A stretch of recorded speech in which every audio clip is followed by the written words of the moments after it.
Welcome to this video where we're going to be exploring how to release trauma stored in the body.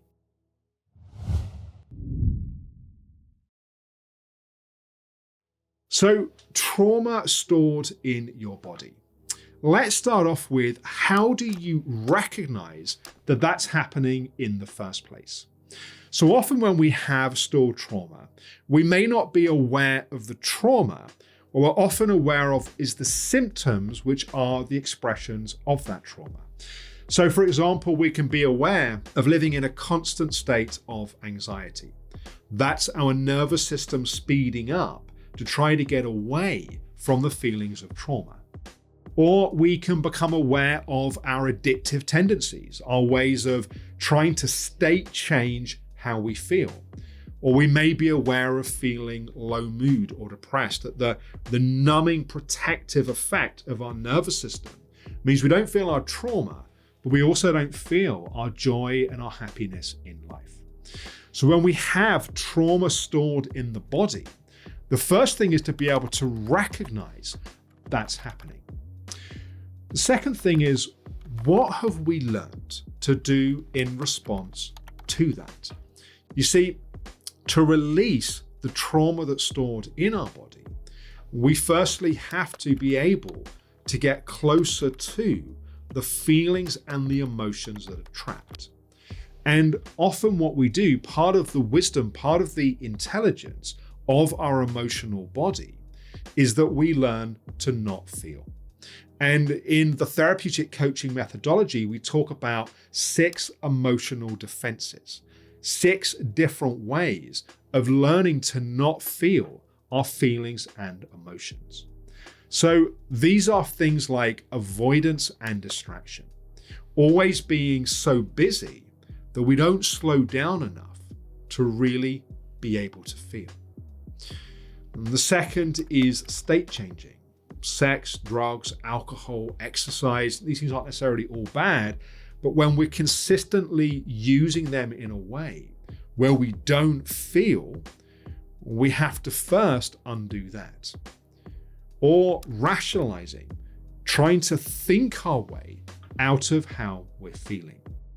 The other emotional defenses include blaming others for our feelings, being overly empathic and taking other people's feelings on as our own, or somatizing our emotions as physical symptoms. So, to release the trauma that's stored in our body, we first have to break out of the habit of these emotional defenses. It can be challenging to do so because these are the ways that we've learned to try to keep ourselves feeling safe. And this is why the next key step is we have to build safety. One of the reasons why trauma gets stored in the body in the first place is we didn't feel safe enough at the time the event happened to be able to feel those feelings and emotions. So what may have happened, to take an example, is let's say something distressing happened at school, and one day we came home and we were feeling upset or worried and maybe angry, and the way that our caregivers, most likely our parents, responded is by trying to just make us feel better, by getting us to focus on positives or getting us to go do something that we like to do.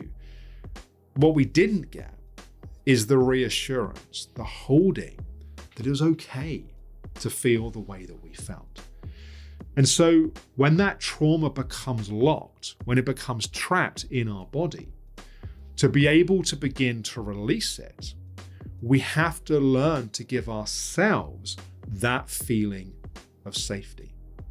And it's that feeling of safety that allows our system to settle and relax enough that we can start to unlock, we can start to get closer to those feelings. Now, the way that we get safety as a child is our nervous system co-regulates with the nervous system of our parents or whoever our caregivers were.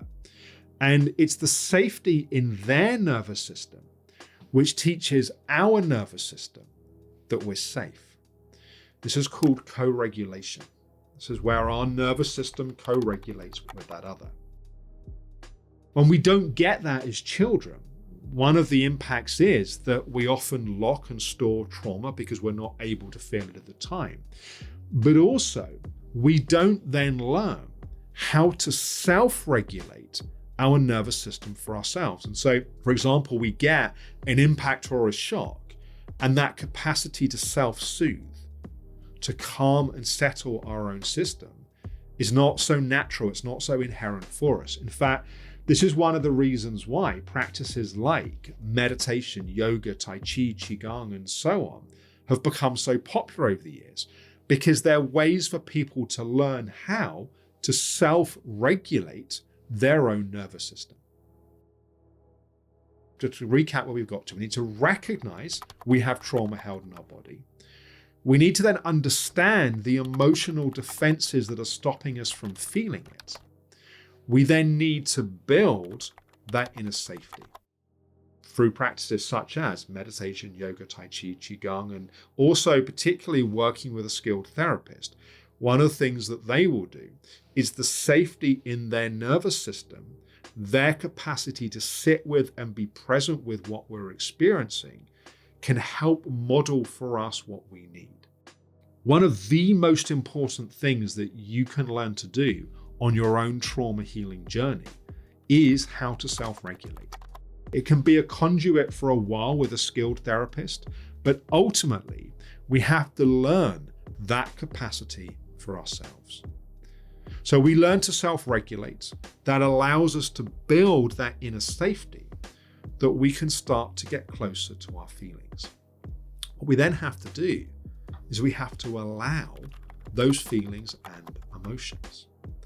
That can take some courage, but it should never feel enormously unsafe and impossible. What it should feel like is we're just going the next step. And so over a period of time, it might be days, it might be weeks, it might be months, sometimes it can be years, that we learn through building that safety, that we get closer to being able to gently feel those emotions.